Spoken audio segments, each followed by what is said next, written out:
The most important thing you could possibly learn is making a brush stroke, because that's nothing, everything proceeds from that. So making a brush stroke involves holding the brush, the back of the brush with, this way, where it's resting on your middle finger and your first finger just hangs out. And a brush stroke you make with your entire arm. Your fingers, your wrist, elbow doesn't really move at all. Yeah, it's just a brush stroke, a brush stroke. See, your arm moves from the shoulder, nothing else basically moves. And it begins and it ends on the canvas with the same pressures. You make a brush stroke, it ends, ends. You don't flick at it or lift it off before the end. It just goes to pretty even pressure. And so so make brush, instead of blending is something you do with your fingers and wrist like this, and blending, which is a different school of seeing. People who work that way get very smooth blending. They see life that way.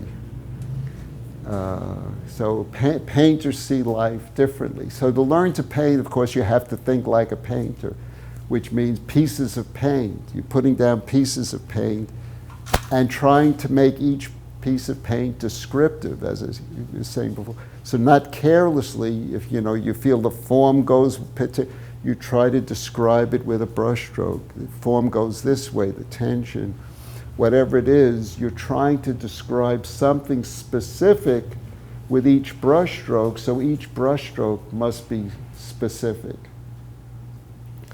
Whereas you're doing this, nothing is specific. It's like a run-on sentence, never ends, never begins, it's just